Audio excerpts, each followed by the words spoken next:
UKLO 1 year masters. No IELTS required up to 5 years visa. High visa success rate. మనం తీసుకుంటే అక్కడ ఎప్పుడూ లేనన్ని వరదలు అసలు దారుణంగా అంత మునిగిపోయే పరిస్థితి. జగన్మోహన్ రెడ్డి గారేమో ఇదంతా బుడమేరు దాని గురించి అన్నమయ్య గేట్ గురించి ఇది మ్యాన్ మేడ్ డిజాస్టర్ అని చెప్పి అదే చాలా తెలివి తక్కువ మాట అది. ఎవరైనా కావాలని చేస్తారంటే చేయగలరా వరదలు తెప్పించగలరా వర్షాలే పట్టలేదు అనుకునే వాళ్ళకి వరదలు తెప్పించగలరా? అదే మరి రాత్రిపూట తెల్లవారుదామని 3 దాకా 4 దాకా చంద్రబాబు నాయుడు గారు తిరుగుతానే చూస్తానే ఉన్నాడంటే ఎంత గొప్ప విషయం అండి. చాలా గొప్ప విషయం సార్, చాలా గొప్ప విషయం. ఆయన అంతకుముందు కూడా వైజాగ్ లో మీకు గుర్తుంటే హుడ్ వచ్చినప్పుడు కూడా ఆయన అక్కడే ఉండి వైజాగ్ లోనే అదే ఆయన వ్యాన్ లోనే కూర్చుని ఉన్నాడు. ఇప్పుడు దీనికి కూడా నిన్న కొన్ని ఏరియాలు వెళ్ళటానికి స్కోప్ లేకపోతే ఆ జేసీపీ ఉంటుంది కదా, జేసీపీ మీద కూర్చొని ట్రావెల్ చేశాడు 4 hours 5 hours.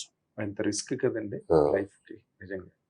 అంటే ఇప్పుడు అక్కడ ఉన్న పరిస్థితిని కూడా పొలిటిసైజ్ చేసే ఒక అట్మాస్ఫియర్ కనిపిస్తుంది సార్. దాని మీద మీరు కూడా ఒక పాలిటీషియన్ కదా, అసలు ఏది కరెక్ట్ ఏది ఇన్కరెక్ట్ అన్నది కూడా పబ్లిక్ కి of course they are watchful. Chandrababu Naidu garu చేసే వర్క్ మీద ఇప్పుడు నేను పేపర్లో చదివిన విషయాల్లో చూసుకుంటే ఇమ్మీడియట్ గా ఇన్ని అక్కడ పిలిపించారు సీఎం గారిని, ఢిల్లీ రమ్మన్నారంట. ఏమని ఒక వర్గం వాళ్ళు ఇవన్నీ ఎందుకు చేస్తాం ఇది అని చెప్పి చేస్తే రాహుల్ గాంధీ గారు గో అహెడ్, నువ్వేమనుకున్నావు అవన్నీ చేసి పేపర్లో వచ్చింది. అవును, పేపర్లో వచ్చింది. ఇచ్చాడు అంతే. వాళ్ళు బ్రహ్మాండంగా విమర్శించే వాళ్ళు ఎంతమంది ఉన్నారో మెచ్చుకునేవాళ్ళు కూడా అంతకంటే ఎక్కువ మంది ఉన్నారు సార్. ఏదో ఒక వర్గం మాట్లాడుతున్నారు తప్పితే బట్ జనరల్ పబ్లిక్ కి పాలిటిక్స్ అక్కలేదు కదా. మంచి ఏం జరిగింది చెడు ఏం జరిగింది తప్పితే అంటే ఆయన రిజైమ్ లో ఆ కరకట్టలు వాటి తాలూకు నిర్మాణం కానీ వాటి తాలూకు పటిష్టతని గురించి కానీ ఎవరు పట్టించుకున్న దాఖలాలు ఎక్కడా లేవు. దానివల్లే ఈ రోజున ఇంత విపత్తు కారణమైందని. బట్ అది మర్చిపోయి ఆ బుడమేరు అనేది చాలా ఏళ్ళగా ఉందండి ఆ ప్రాబ్లం. ఇవాళ కొత్తగా కాదు, చాలా చిన్న ఏరియా ఇది. కానీ వచ్చినప్పుడు విపరీతమైన ఉధృతంగా వచ్చేస్తుంది. అలా మొన్న అది కూడా వచ్చింది. ఈయన అవగాహన లేకుండా ఈయన ఏదో మాట్లాడాడు. ఎవరు? జగన్మోహన్ రెడ్డి గారు